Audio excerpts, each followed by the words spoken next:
বিষয়ে আপনাদেরকে অবগতি করার জন্য পটুয়াখালী ওয়েলফেয়ার ফাউন্ডেশনের সম্মানিত চেয়ারম্যান, সংবাদ উপস্থিত পটুয়াখালী ওয়েলফেয়ার ফাউন্ডেশনের সম্মানিত ভাইস চেয়ারম্যান আমরা আজকে সাংবাদিক সম্মেলনে আমাদের আহ্বানে ভালো লাগে, তবে এখানে একটা গুরুত্বপূর্ণ কথা, এই শব্দটাই আমাদের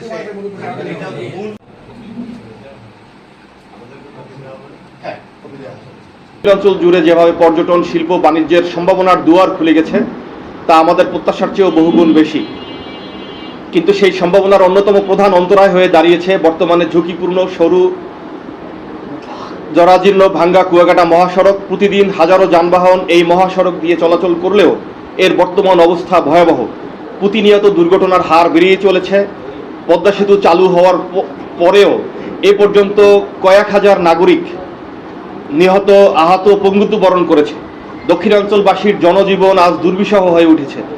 সেই সঙ্গে অনিশ্চয়তার মধ্যে পড়েছে দেশের তৃতীয় সমুদ্র বন্দর পায়রা, দ্বিতীয় বৃহৎ সমুদ্র সৈকত কুয়াকাটার পর্যটন শিল্প ও পটুয়াখালী নির্মাণাধীন ইপিজেড সহ অন্যান্য সরকারি বেসরকারি প্রকল্প।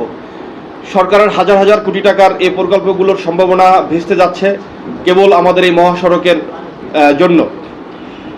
আপনাদের সদায় অবগতির জন্য জানাচ্ছি, 2018 সালের 11 অক্টোবর জাতীয় অর্থনৈতিক পরিষদের নির্বাহী কমিটি একনেক সভায় অনুমোদিত হওয়ার পরে ভাঙ্গা কুয়াকাটা মহাসড়ক 6 লেনের উন্নীতকরণের প্রকল্প অনুমোদন হয়।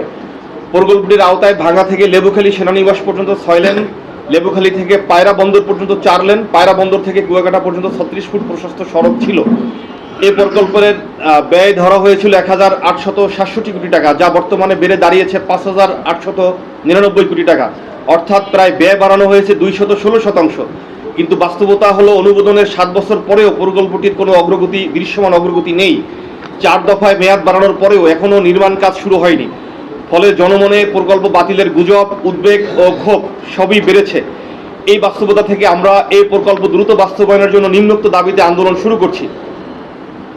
প্রকল্পের অর্থায়ন প্রক্রিয়া দ্রুত চূড়ান্ত করে অবিলম্বে নির্মাণ কাজ শুরু করতে হবে। সকল ধাপের কার্যক্রম স্থানীয় জনগণের স্বার্থ ও নিরাপত্তা নিশ্চিত করতে হবে।